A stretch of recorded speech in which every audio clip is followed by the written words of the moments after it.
Hello students. आज हम statistics में मेजर्स ऑफ डिस्पर्शन स्टार्ट कर रहे हैं, जिसमें हम कुछ important measures of dispersion study करने वाले हैं। तो स्टार्ट करते लेक्चर। तो स्टूडेंट्स, टोटल हम 4 मेजर्स ऑफ डिस्पर्शन स्टडी करने वाले हैं। फर्स्ट है रेंज, जिसके अंदर कोएफिशिएंट ऑफ रेंज भी आ जाएगा। सेकंड है मीन डेविएशन, एक तो from mean means about mean, और second about median. Mean deviation about mean या from mean, and mean deviation about median, ये 2 टॉपिक इसमें कवर करेंगे। उसके बाद थर्ड है स्टैंडर्ड डेविएशन, और उसके बाद फोर्थ है वेरिएंस। तो आज के लेक्चर में सबसे पहला मेजर ऑफ डिस्पर्शन हम स्टडी करने वाले हैं, range and coefficient of range, जो कि सिंपलेस्ट मेजर ऑफ डिस्पर्शन है। तो स्टार्ट करते हैं। तो इसके लिए फॉर्मूला देख लेते हैं पहले। Range and coefficient of range के फॉर्मूले for ungrouped data. Ungrouped data मतलब डेटा कैसा है, रॉ डेटा के फॉर्म में है। ओके, मतलब डायरेक्ट ऑब्जर्वेशन दिया है या फिर ऑब्जर्वेशन विथ फ्रीक्वेंसीज दे के रखी है, तो वो अनग्रुप्ड डेटा में आएगा। तो उसके लिए फॉर्मूला क्या है रेंज का? रेंज का फॉर्मूला होता है largest value of the observation. मतलब जो भी ऑब्जर्वेशन दे के रखी है, एक्स की जो भी वैल्यूज दे के रखी है वहाँ पे, उसमें जो सबसे बड़ी वैल्यू होगी, सबसे लार्जेस्ट वैल्यू होगी वो, माइनस उसमें से सबसे स्मॉलेस्ट वैल्यू वो आ जाएगी। मतलब रेंज क्या आ जाएगा? Largest value minus smallest value को अपन शॉर्ट फॉर्म में क्या लिखते हैं? L minus S. उसी प्रकार से कोएफिशिएंट ऑफ रेंज का फॉर्मूला क्या बन जाएगा? सेम, ऊपर रेंज और नीचे क्या आएगा? L plus S. मतलब अगर आपने रेंज कैलकुलेट करके रखी तो इस फॉर्मूले में डायरेक्ट क्या कर दोगे, जो भी रेंज की वैल्यू आ जाएगी वो ऊपर लिख देंगे और नीचे एल प्लस एच आ जाएगा। मतलब largest value minus smallest value of observation divide by largest value plus smallest value of the observation, ये होगा कोएफिशिएंट ऑफ रेंज का फॉर्मूला। अब अगर डेटा कैसा है, ग्रुप्ड डिस्ट्रीब्यूशन है अपना, ग्रुप के फॉर्म में, मतलब क्लास इंटरवल्स के फॉर्म में डेटा दे के रखा है, तो उसमें रेंज क्या होगा? सो फॉर्मूला सेम वही है, सिर्फ यहाँ पे एल और एस का मीनिंग अपने को सिर्फ समझ लेना है। तो रेंज का फॉर्मूला क्या होगा? अपर लिमिट, मतलब इसमें क्लासेस बनी रहेगी, तो जो सबसे बड़ी क्लास होगी, मतलब लास्ट वाली क्लास, मतलब upper limit of the highest class, जो सबसे बड़ी क्लास समझ लो या सबसे लास्ट वाली जो क्लास होगी उसकी अपर लिमिट, माइनस जो सबसे स्मॉलेस्ट क्लास, लोएस्ट क्लास मतलब पहली क्लास आ जाएगी। ओके, तो पहली क्लास सबसे लोएस्ट क्लास होगी, उसकी लोअर लिमिट का डिफरेंस, मतलब ये क्या आ जाएगा? रेंज हो जाएगा। ओके, तो फॉर्मूला सेम है, एल माइनस एस। सिर्फ यहाँ पे एल का मीनिंग क्या है, यहाँ पे एन का मीनिंग है upper limit of the highest class, और एस का मीनिंग है lower limit of the lowest class, सबसे छोटी क्लास की लोअर लिमिट। तो रेंज का फॉर्मूला ये है और कोएफिशिएंट का भी सेम है। ओके, सिर्फ डेटा के अकॉर्डिंग अपने को वहाँ पे डेटा ऑब्जर्वेशंस देखना है और उस हिसाब से सिलेक्ट करना लार्जेस्ट वैल्यू और स्मॉलेस्ट वैल्यू। तो इसके ऊपर क्वेश्चंस देखते हैं। और एक और बात यहाँ पे बताना आपको, जहाँ पे भी ग्रुप्ड डिस्ट्रीब्यूशन रहेगा, ओके, ग्रुप्स के फॉर्म में, मतलब क्लास इंटरवल्स में डेटा है, तो सबसे पहले अपने को ये फॉर्मूला लगाने के पहले चेक करना है कि क्लास इंटरवल जो है वो कंटिन्यूस है कि डिसकंटिन्यूस है, जो कि आप ऑलरेडी 10th में पढ़ चुके हैं। कंटिन्यूस डेटा रहेगा कि डिसकंटिन्यूस है? तो डिसकंटिन्यूस रहा तो पहले उसको क्या करेंगे? कंटिन्यूस में कन्वर्ट करेंगे और उसके बाद ये फॉर्मूला लगाएंगे। तो कंटिन्यूस में कन्वर्ट करने के लिए अपन करेक्शन फैक्टर माइनस और प्लस करते हैं हर लिमिट, हर क्लास इंटरवल में। लोअर लिमिट में अपन क्या करते हैं? करेक्शन फैक्टर 0.5 रहता है, वो माइनस करते हैं और अपर लिमिट में ऐड करते हैं। तो वो मैं आपको क्वेश्चन में एक्सप्लेन कर दूंगी। तो पहला क्वेश्चन है, find the range and coefficient of range of the data. Data देके रखा है, कैसा डेटा है? रॉ डेटा है, मतलब सिर्फ ऑब्जर्वेशंस अपने को देके रखा है, कोई क्लास इंटरवल नहीं, कुछ नहीं। ओके, तो मतलब ये अनग्रुप्ड डेटा दिया है अपने को। तो अपने को बोला है रेंज और कोएफिशिएंट ऑफ रेंज निकालना है। तो क्वेश्चन में कुछ भी पूछ सकते हैं, एक तो सिर्फ रेंज भी पूछ सकते हैं, सिर्फ कोएफिशिएंट ऑफ रेंज भी पूछ सकते हैं, या दोनों भी एग्जाम में पूछा जा सकता है। राइट, तो सबसे पहले डेटा में को आप 2 तरीके से ये क्वेश्चन कर सकते हैं। एक तो पहले दिए हुए डेटा को असेंडिंग में अरेंज कर दो, असेंडिंग मतलब कम से ज़्यादा में अरेंज कर लो, और उसके बाद इसको सॉल्व करो, या फिर डायरेक्ट अपन ऑब्जर्वेशन से भी डायरेक्ट ऑब्जर्व करो इसको, डेटा को देख के कि कौन सा सबसे स्मॉल वैल्यू है, स्मॉलेस्ट वैल्यू, और कौन सी लार्जेस्ट वैल्यू, और डायरेक्ट सॉल्व करो। ओके, तो इसके कुछ अलग से मार्क्स नहीं, असेंडिंग डिसेंडिंग में अरेंज करने के लिए, सिर्फ अपने कन्वीनियंस के लिए अपन चाहे तो यहाँ पे इसको डेटा को असेंडिंग ऑर्डर में अरेंज करके देख सकते हैं। तो यहाँ पे मैं डायरेक्ट बता रही हूँ। तो सबसे पहले इसमें लार्जेस्ट वैल्यू देख लेते हैं कौन सी है। लार्जेस्ट वैल्यू कौन सी दिख रही है आपको इन सब में? सबसे बड़ी वैल्यू कौन सी दिख रही है यहाँ पे आपको? वो सबसे बड़ी वैल्यू कौन सी दिख रही है? 44। और सबसे छोटी वैल्यू कौन सी दिख रही है यहाँ पे? 2 दिख रही है। राइट, तो यहाँ पे लिख लेते हैं।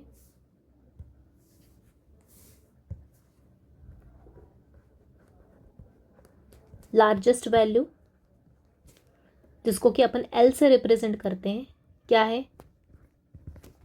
44 है। एंड स्मॉलेस्ट वैल्यू क्या है, एस से रिप्रेजेंट करते हैं इस 2। Okay, so it is our choice. अगर चाहे तो असेंडिंग में अरेंज कर लो या फिर डायरेक्ट करो। तो या डायरेक्ट किया, largest value of the given data is given observation is 44, दिए ऑब्जर्वेशन में सबसे बड़ी वैल्यू 44 है, स्मॉलेस्ट वैल्यू क्या है 2 है। तो रेंज क्या आ जाएगी, सो देयरफॉर रेंज आ जाएगी अपनी यहाँ पे, रेंज होता है largest minus smallest value, so that is 44 minus 2, मतलब क्या आ गया 42 आ गई क्या रेंज। तो ये आ गया आपका पहला आंसर। अब निकालना है coefficient of range.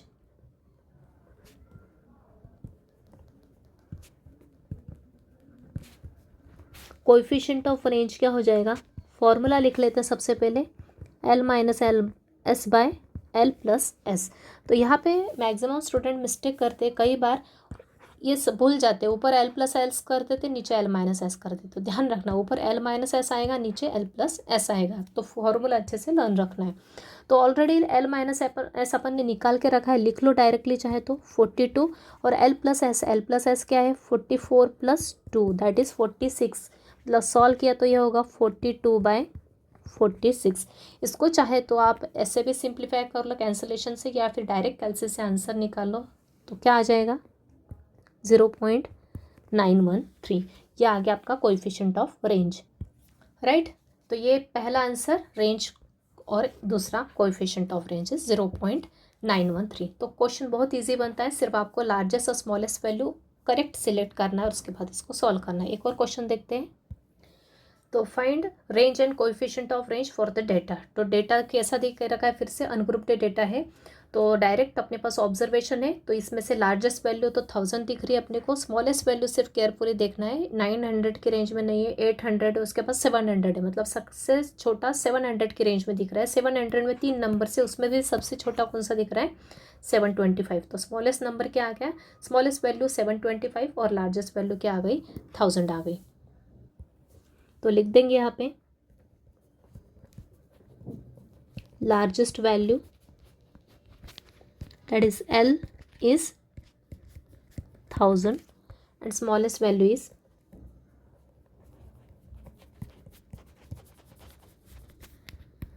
capital S is 725। तो ये हो जाएगा अपना range L minus S, L is 1000 minus 725, तो कितना बचेगा, तो ये आ जाएगा 75 275, राइट। तो रेंज आ गया अपना 275। तो ये एक आंसर आ गया। सेकंड, कोएफिशिएंट ऑफ रेंज निकालेंगे। तो यहाँ फॉर्मूला लिख दिया मैंने डायरेक्ट। कोएफिशिएंट ऑफ रेंज का formula L minus S by L plus S. तो एल माइनस एस ऑलरेडी निकाला हुआ है, तो ये लिख देंगे डायरेक्ट ऊपर, विच इज़ 275। नीचे आएगा L plus S that is 1000 plus 725 which is 275 divide by 1725। Calculator का यूज़ करते हुए डिवाइड करेंगे तो आंसर क्या आएगा 0.159। तो ये आ गया आपका कोएफिशिएंट ऑफ रेंज, राइट। तो इजी क्वेश्चन है। तो इस टाइप के डेटा के लिए मैंने 2 क्वेश्चन लिए। अब और देखते हैं, ऑब्जर्वेशन दिए विथ फ्रीक्वेंसीज। ओके, तो उसके लिए कुछ क्वेश्चंस देखते हैं अपन। Find the range and coefficient of range of the following distribution. नीचे देखे रखा है डिस्ट्रीब्यूशन, मतलब ऑब्जर्वेशंस दिया है और उनके विथ फ्रीक्वेंसीज दे के रखा है। तो अपने को किसका काम है रेंज और कोएफिशिएंट निकालने के लिए, फ्रीक्वेंसीज का काम है क्या, नहीं, फ्रीक्वेंसीज दी है लेकिन यहाँ पे उसका कुछ भी यूज़ नहीं, अपने को सिर्फ ऑब्जर्वेशंस देखना है। एक्साइज की वैल्यूज़ अपन देखना है, स्मॉलेस्ट वैल्यू और लार्जेस्ट वैल्यू किसकी, मैक्सिमम और स्मॉलेस्ट वैल्यू देखते हैं अपन एक्सआई की हमेशा। ऊपर जो भी ऑब्जर्वेशन दे के रखी उसकी अपन ने देखी थी, नीचे यहाँ पे भी क्या है फ्रीक्वेंसी डिस्ट्रीब्यूशन है, लेकिन कैसा है अनग्रुप्ड है। ओके, तो कैसा है, अपने को XI की वैल्यू देखना है। यहाँ पे फ्रीक्वेंसीज की वैल्यू अपने को मैटर नहीं करेगी range and coefficient of range के केस में। तो लार्जेस्ट वैल्यू ऑफ XI कौन सी दिख रही है आपको, 50 एंड स्मॉलेस्ट वैल्यू कौन सी दिख रही है, 10। तो बस इसको लेते हुए अपन निकालेंगे range and coefficient of range. So here largest value is,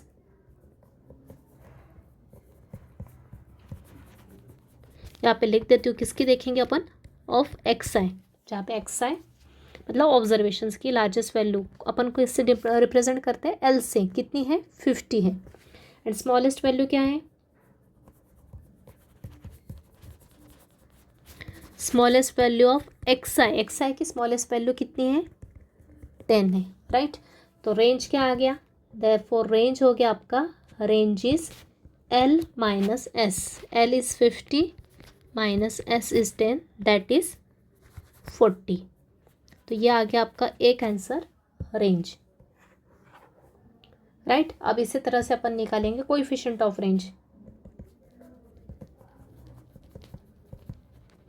coefficient of range क्या हो जाएगा अपना, same formula, L minus S by L plus S. L minus S तो अपन ने ऑलरेडी निकाल के रखा है 40, L प्लस एस निकालेंगे मतलब 50 प्लस 10 दैट इज 60, मतलब ये हो गया 40/60। कैलसिस का यूज़ करते हुए सॉल्व करेंगे, 40 डिवाइड बाय 60 कितना होता है, सिंप्लीफाई किया फ्रैक्शन के फॉर्म में तो 2 से कैंसिलेशन किया तो 2/3 आया। ओके, 0 0 कैंसिल होगा, 4 और 6 को 2 से कैंसिल किया तो 2/3। एक तो ऐसा लिखो या फिर डेसिमल के फॉर्म में लिखो, 0.667 is the answer, right.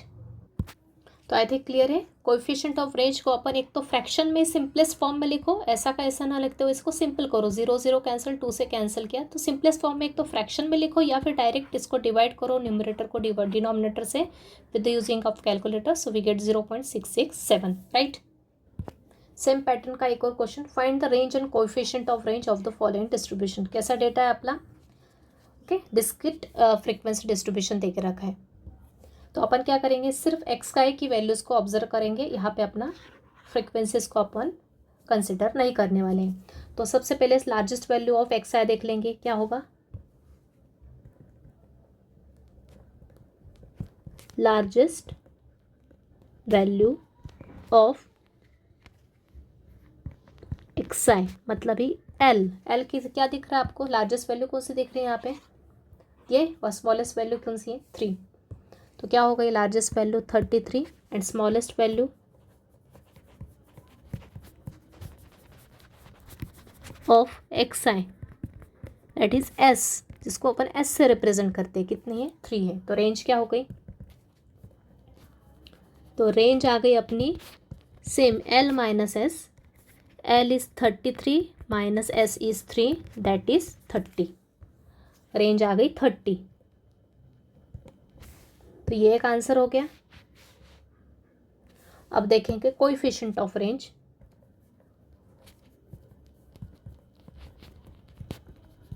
Coefficient of range क्या हो गई, फॉर्मूला लिख देंगे सबसे पहले, L minus S by L plus S.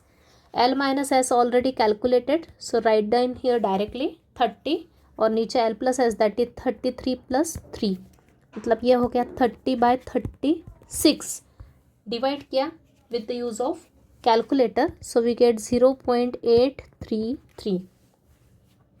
तो ये आ गया आपका coefficient of range. This is our second answer, clear.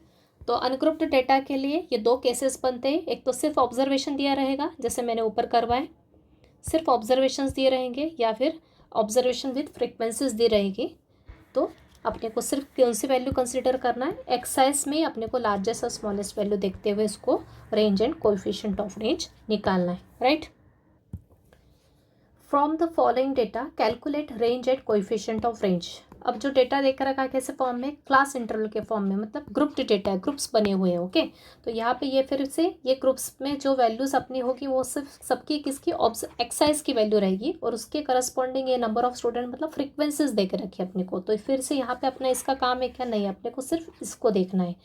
तो ये क्लास इंटरवल के फॉर्म में इसमें हाईएस्ट क्लास इंटरवल कौन सा है, ये वाला है, जिसकी अपर लिमिट क्या है 60, जैसा कि मैंने फॉर्मूले में बताया। और लोएस्ट क्लास इंटरवल कौन सा है 0 to 10, जिसकी लोअर लिमिट क्या है 0 है। ओके, तो यहाँ पे मैं लिख देती हूँ चाहे तो ये हाईएस्ट क्लास इंटरवल है अपना।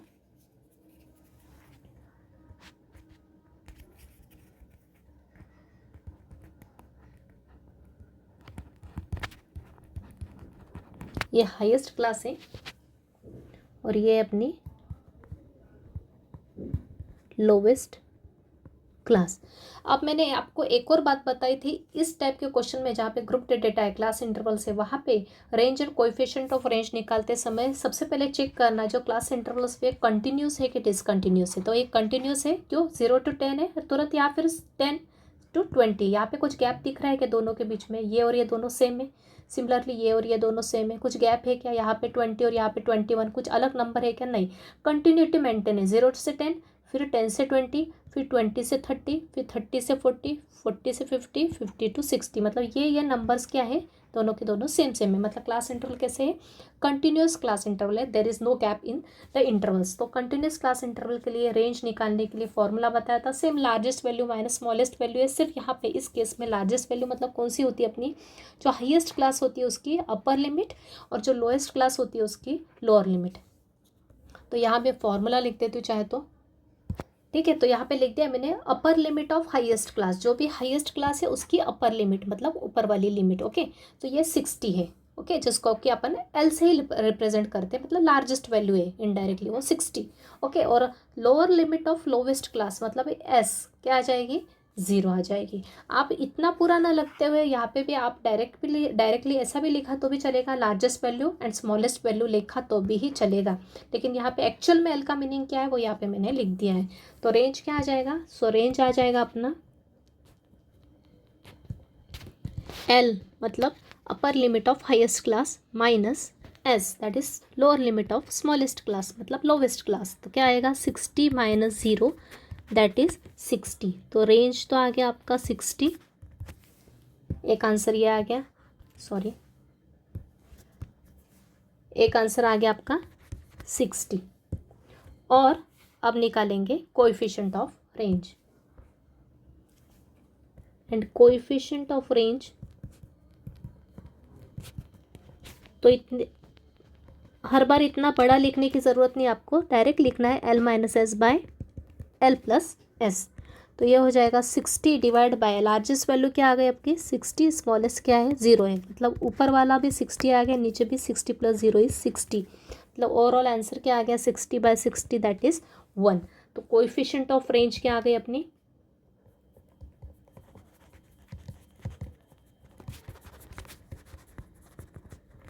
कोएफिशिएंट ऑफ रेंज क्या आ गई इस केस में 1 आ गई। क्लियर है आई थिंक। तो ये तो कंटिन्यूस क्लास थी, कंटिन्यूस क्लास के लिए आई थिंक क्लियर हो गया एक क्वेश्चन में आपको सबसे बड़ी क्लास का अपर लिमिट और सबसे छोटी क्लास का लोअर लिमिट का डिफरेंस मतलब रेंज आ जाएगा। अब देखते हैं डिसकंटिन्यूस क्लास के लिए क्वेश्चन। अगला question, find the range and coefficient of range of the following data.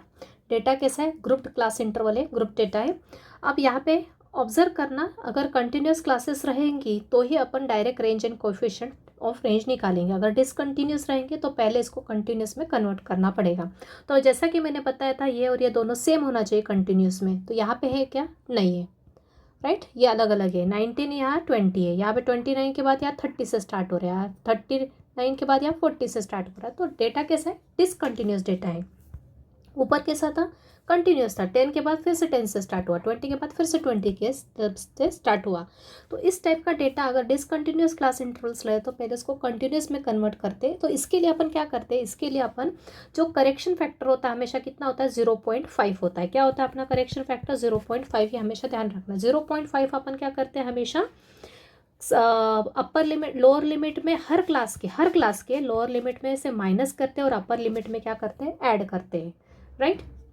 तो अपने को क्या मिलती है, क्लास बाउंड्रीज मिलती है हर क्लास की। यहाँ पे भी 0.5 माइनस करेंगे, 0.5 ऐड करेंगे, 0.5 माइनस करेंगे, 0.5 ऐड करेंगे। ये हमेशा ध्यान रखना, कहीं पे भी स्टैटिस्टिक्स में कोई सा भी क्वेश्चन आ जाए डिसकंटिन्यूस हो तो कंटिन्यूस करने के लिए 0.5 अपन क्या करेंगे, सब्ट्रैक्ट और ये करेंगे। क्यों? क्योंकि अब 19 और 20 में कितने का गैप है, 1 का गैप है। मतलब उसको निकालने का तरीका क्या होता है एक्चुअल में, ये जो नेक्स्ट क्लास होती है उसकी लोअर लिमिट लेते हैं, नेक्स्ट क्लास की करेक्शन फैक्टर निकालने की मेथड क्या होती है, नेक्स्ट जो क्लास होती है, नेक्स्ट क्लास मतलब सेकंड क्लास ले लो, फर्स्ट क्लास ले लो, या फिर थर्ड क्लास ले लो, सेकंड क्लास ले लो। तो यहाँ सेकंड और फर्स्ट ले रही हूँ मैं, तो सेकंड की जो लोअर लिमिट होती है और फर्स्ट की जो अपर लिमिट होती है उनका डिफरेंस, मतलब दोनों में डिफरेंस कितना है, 20 माइनस 19 में डिफरेंस कितना है, 1 का है। इसको किससे डिवाइड करते हैं, 2 से डिवाइड करते हैं, तो अपना करेक्शन फैक्टर मिल जाता है 0.5। तो यहाँ पे हमेशा क्या होता है, 1 का ही डिफरेंस होता है, तो हमेशा करेक्शन फैक्टर क्या होगा, 0.5 ही रहेगा। तो भाई यहाँ पे मैंने आपको मेथड बता दी है। तो अब अपनी न्यू क्लास इंटरवल्स क्या बनेंगे वो अपन यहाँ पे डायरेक्ट लिखेंगे, राइट। तो यहाँ पे देखना आप जो ऊपर आप करेक्शन फैक्टर ऐड सब्ट्रैक्ट करने के बाद जो मतलब अपने को क्लास बाउंड्रीज मिलती है यहाँ पे, और ये फ्रीक्वेंसी एज इट इज़ लिखेंगे। फ्रीक्वेंसीज में कुछ चेंज होगा क्या, नहीं, वो एज इट इज़ रहेगी, सिर्फ क्लास इंटरवल्स में चेंज होगा। तो जो लोअर लिमिट है यहाँ पे, लोअर लिमिट में 0.5 माइनस करेंगे, अपर लिमिट में 0.5 ऐड करेंगे, तो क्या मिलेगा यहाँ पे, 10 में से 0.5 गया तो कितना बचेगा, 9.5। तो यहाँ लिखेंगे 9.5 टू 19 में ऐड किया 0.5 तो 19.5। क्लियर है? यहाँ पे जगह नहीं है ऐसा हॉरिजेंटल लिखने की, यहाँ पे ऐसा हॉरिजेंटल लिखने की जगह नहीं है, इसलिए ये माइनस लोअर लिमिट माइनस मतलब डैश अपर लिमिट इस फॉर्म में लिख रही हूँ ऊपर नीचे। सिमिलरली नेक्स्ट क्लास इंटरवल ये है, 20 में से 0.5 माइनस करेंगे, 0.5 क्या है तो 19.5 बचता है, तो यहाँ लिखेंगे 19.5 टू 29 में ऐड किया 29.5। फिर नेक्स्ट 30 में से 0.5 गया तो कितना बचेगा, 29.5 टू 39.5।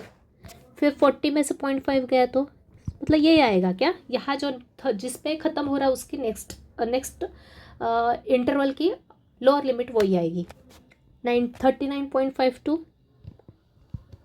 49.5। फिर 50 में से 0.5 गया तो 49.5 to 59.5। Similarly 59.5 to 69.5 and 69.5 to 79.5। Clear आए थे? हर क्लास की लोअर लिमिट में 0.5 माइनस किया और अपर लिमिट में ऐड किया, तो अपने को यहाँ पे एक आइडिया आ जाता है, यहाँ से यहाँ जो आया वही सेम यहाँ आएगा, फिर अपर लिमिट में ऐड कर दो, फिर ये जो आया वही यहाँ लिख दो, सिर्फ अपर लिमिट में ऐड कर दो। तो इस तरह से अपने को ये क्लास इंटरवल्स कैसी मिल गई, ये मिल गई अपने को कंटिन्यूस। और फ्रिक्वेंसीज एज इट इज़ रहेंगे, 0-3 मतलब 3, 61, 223, 137, 53, 19 एंड 04। तो ये हो गया अपना क्लास कंटिन्यूस क्लास इंटरवल्स। तो यहाँ पे एल क्या आएगा, तो जैसा कि मैंने प्रीवियस क्वेश्चन में बताया, ये क्या हो गया अपना हाईएस्ट क्लास हो गई, और ये हो गई अपनी लोवेस्ट क्लास। तो हाईएस्ट क्लास की अपर लिमिट मतलब ये upper limit of highest class को अपन क्या बोलते हैं, एल से बोलते हैं। जैसा कि मैंने बताया इतना लिखने की ज़रूरत नहीं, आप चाहे तो डायरेक्ट अपनी अंडरस्टैंडिंग हो तो डायरेक्ट एल और एस करके भी लिख सकते हैं, सिर्फ ये लिखना अपने को ज़रूरी है, इसके लिए मार्क्स रहते हैं। अपर लिमिट और लोअर लिमिट मतलब कंटिन्यूस क्लास इंटरवल में कन्वर्ट करना कंपलसरी है एग्जाम में। उसके बाद एल मतलब ये हो जाएगा, और एस मतलब क्या हो जाएगा, जो सबसे लोअर क्लास रहेगी उसकी लोअर लिमिट मतलब 9.5। तो यहाँ क्या आ जाएगा, यहाँ पे लिख लेंगे 79.5 और यहाँ आएगा 9.5। क्लियर है आई थिंक, जो मैंने आपको एक्सप्लेन किया यहाँ पे। तो यहाँ पे रेंज क्या हो जाएगा, रेंज आ जाएगा आपका एल माइनस एस। एल क्या है 79.5 माइनस एस क्या है 9.5, इसका डिफरेंस निकालोगे तो क्या आएगा 70। तो एक आंसर आपका ये आ गया, और दूसरा आंसर कोएफिशिएंट ऑफ रेंज, ये आपका फर्स्ट था। सेकंड पार्ट क्या पूछा आपको, कोएफिशिएंट ऑफ रेंज।